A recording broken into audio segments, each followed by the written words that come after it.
Pessoal, querido catequista, querida catequista, nós já batemos na porta do Novo Testamento no nosso primeiro módulo do nosso curso bíblico e finalmente chegou o tempo de estudar Jesus Cristo e a maneira como Cristo é compreendido pelas primeiras comunidades cristãs.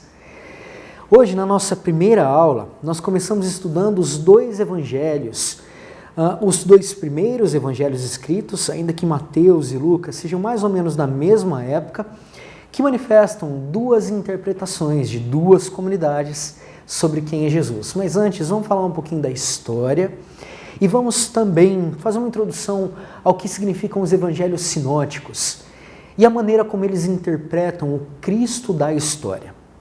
Beleza, pessoal, uma coisa importante que a gente saiba antes de chegar nos evangelhos. Não há como entender Jesus se a gente não entende o Antigo Testamento. Evangelho é uma palavra grega, euangelion, que significa boa nova, boa notícia, boa palavra sobre algo. Por que o Evangelho é tão bom? E por que é tão novo? Bom, para entender isso, a gente precisa entender o mundo de Jesus e nós também precisamos entender o Antigo Testamento, que dá toda a potência para a pregação de Jesus e que nos ajuda, pessoal, a compreender a força de Cristo ao nos revelar quem é o Pai de verdade, com toda a plenitude, de nos abrir as portas do céu e nos fazer entender que o reino de Deus, de fato, pede uma nova vida. Ficar até nervoso com essas coisas tudo, né? Porque, de fato, conhecer o Evangelho é muito provocador, pessoal. Vou provocar você também. Tem crianças que saem da catequese de 3, 4, 5 anos de catequese sem ter lido um único evangelho inteiro. A nossa catequese deve nos apresentar quem é Cristo e deve nos oferecer um encontro com Cristo. Como é que a gente vai apresentar Cristo se a gente não apresenta pelo menos os evangelhos? Como que uma criança de fato vai entender quem é Cristo sem entender pelo menos os evangelhos? E as nossas imagens de Cristo, elas são muito complicadas, né?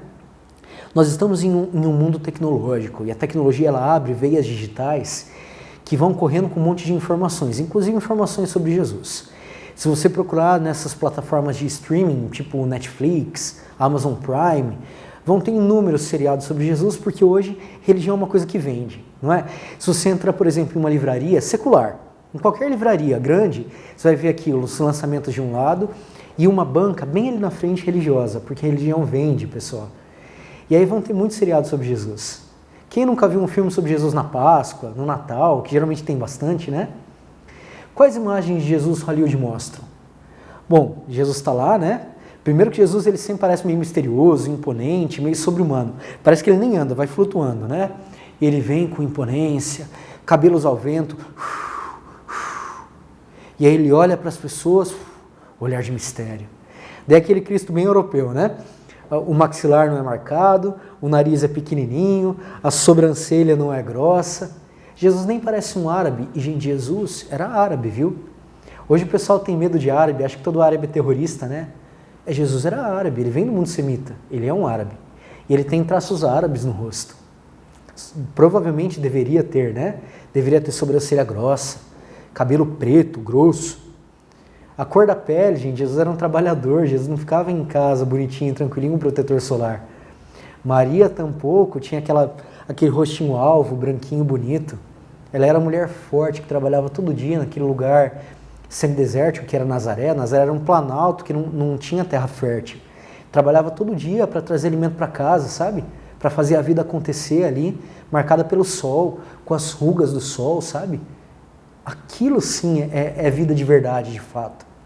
Porque nos nossos filmes sobre Jesus, Jesus faz o quê? Milagre, né? Ou faz o discurso Sermão da Montanha. Ele faz os milagres Sermão da Montanha. Não é basicamente isso. Depois a paixão e a ressurreição. Não é basicamente isso. E aí a gente esquece de ver um Jesus que tem amigos, que vai para Betânia. E em Betânia com os amigos não faz nada, nenhum milagre. Um Jesus que sofre, que se relaciona com o Pai, que tem que brigar com as estruturas de poder da sua época, com o judaísmo complicado, com o templo corrompido. A gente esquece de tudo isso.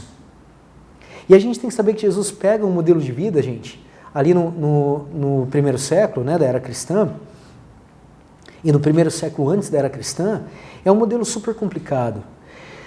4 séculos antes de Cristo, os gregos dominaram a região, um pouco antes dos romanos, né, que no ano 63 chegam na Palestina e no ano 40 de fato fazem um golpe e tomam contra a Palestina. E os gregos, eles se tornam muito amigos dos sacerdotes, que eram aqueles que comandavam na época, não tinha mais rei, então eram os sacerdotes quem comandavam.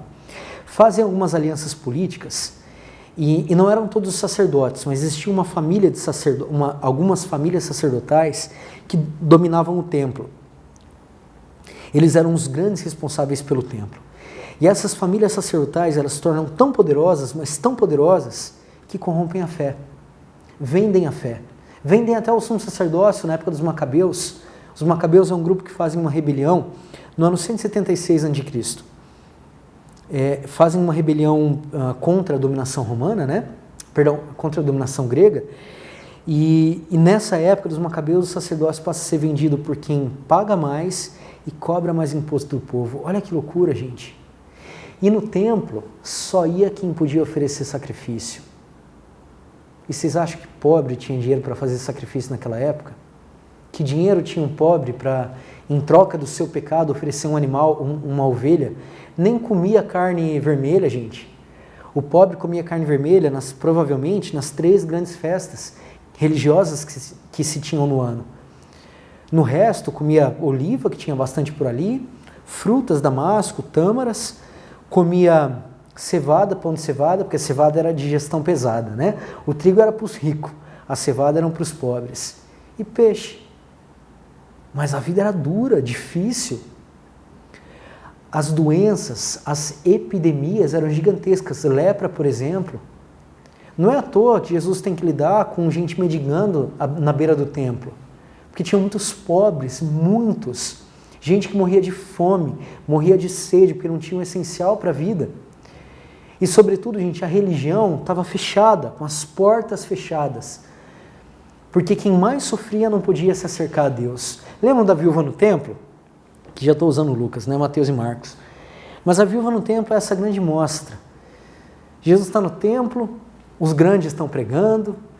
No templo, gente, tinha o tesouro do templo, que era onde as pessoas que tinham dinheiro doavam, né? E o tesouro do templo tinha umas trombas. E aí tinha um funcionário do templo que recebia o dinheiro da pessoa, gritava quanto ela tinha doado, né? 20 mil reais! Todo mundo ouvia e já olhava. Falava, uau, a pessoa está doando muito. Essa daqui é abençoada. Deus deu muito para ela. E daí ele jogava as moedas para irem fazendo barulho naquela tromba ali, naquela canaleta. E quando caíam no tesouro do templo, faziam um barulho, né? Uau! De repente Jesus vê uma pobre viúva que está vindo com 2 dracmas. Nada. Ninguém vê. Porque ela não doava no tesouro do templo, né? Não dava para a pessoa gritar 20 centavos e jogar ali. Ela doava na caixinha dos pobres. E é a mulher invisível. Ninguém quer ver. Se ela não tem dinheiro, foi castigada por Deus. Quem estava doente tinha sido castigado por Deus. E Jesus não só a olha, como faz com que todo mundo que estava ouvindo a sua pregação veja a pregação de Jesus no formato da vida. Que lindo isso! Jesus não está fazendo agora uma teoria sobre Deus, mas está mostrando como Deus se mostra ali, naquela viúva pequena que doa tudo que ela tem. É genial. Por isso, gente, Jesus lida com um mundo dolorido. E esse mundo dolorido precisa novamente entender quem é Deus. Por isso, Jesus histórico vem também para trazer um novo êxodo para o seu povo. Cada um dos evangelhos é uma interpretação do Jesus histórico. Ou seja, os evangelhos, pessoal, eles não são também a história estrita sobre Jesus, mas são a interpretação que se faz sobre a vida de Jesus. Vamos pegar um exemplo aqui. A cura da sogra de Pedro. Nos 3 evangelhos sinóticos, ou seja, que são muito parecidos, então a gente olha eles com o mesmo olhar, bota eles um do lado do outro, por isso sim, com, mesmo, óptico, olhar. Os 3 sinóticos, que são os muito parecidos, Mateus, Marcos e Lucas, eles apresentam essa narrativa de Jesus curando a sogra de Pedro. Um deles mostra Jesus pegando na mão dela e levantando. O outro mostra Jesus chegando, tocando na mão dela e ela se levanta. No outro, Jesus diz para ela se levantar e ela se levanta. Qual dos três está correto? Qual aconteceu de verdade? Rapa, peguei você, né? Ou não? É difícil a gente interpretar isso, né, pessoal? O importante é que a gente use a mesma dinâmica do Antigo Testamento. O escritor bíblico, inspirado pelo Espírito Santo, ele não tem a obrigação de narrar os acontecimentos exatamente tal qual eles aconteceram. Mas ele interpreta esses acontecimentos à luz da fé e da sua intenção teológica. Vamos pegar o exemplo, por exemplo, de Mateus. Mateus ele quer mostrar que Jesus ele domina a origem da morte. Então, em Mateus, Jesus toca na mulher e ela se levanta. Lucas quer mostrar a força da palavra. Ela aparece desde o início do Evangelho de Lucas como essa força motriz que move Jesus. Então, as curas, em geral, em Lucas, acontecem só pela palavra. Marcos é um texto que mostra um Jesus com muitas marcas humanas, com sentimentos muito humanos. Então, ali, Jesus se abaixa, pega nos braços da mulher e a levanta. Os evangelistas, cada um conta a história à sua maneira.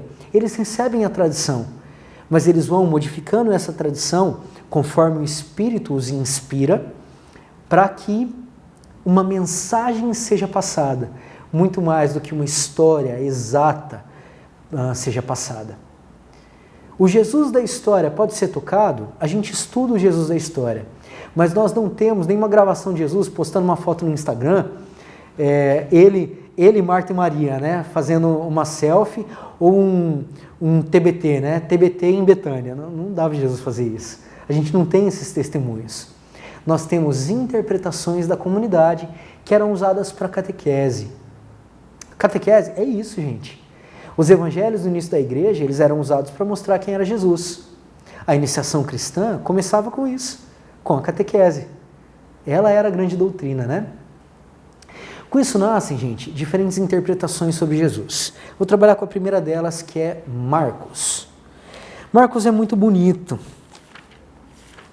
Marcos ele é o primeiro evangelho, apesar dele aparecer em segundo lugar. O primeiro evangelho a ser escrito. Marcos é um evangelho que traz muitos milagres, porque como é o primeiro evangelho, Jesus ele nem aparece como criança, né? Jesus já está adulto, pregando e sendo batizado por João Batista e pregando. Porque Marcos está preocupado muito mais com aquilo que Jesus fez e não tanto com aquilo que Jesus falou. Por isso Marcos não se ocupa muito dos discursos de Jesus. Ele mostra muito mais os milagres.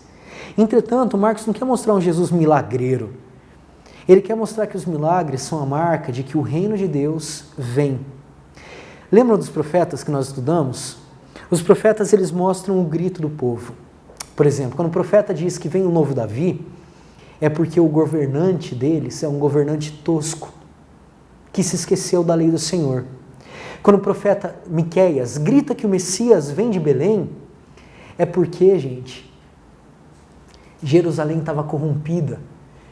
E o profeta está querendo dizer que é preciso que venha um novo governante, não da corrupção de Jerusalém, mas da beleza e da pequenez de Belém. Belém é uma cidade pequena, né? Mas era também a cidade de Davi, por isso ele também quer resgatar Davi. Quando os milagres aparecem com Jesus, quando Jesus aparece cumprindo o Antigo Testamento, não é porque o profeta profetizou ali de maneira mágica, mas é porque Jesus escutou o grito do seu povo na história e mostra como agora nele a dor que grita na história há séculos encontra descanso. Então o Cristo que faz milagres não é um Cristo milagreiro, mas ele é o Cristo que abraça a humanidade e mostra que agora a humanidade encontra descanso porque ela pode encontrar-se com Deus. Não mais no templo, não é nem que Jesus está contra o templo, é que o templo estava corrompido, né?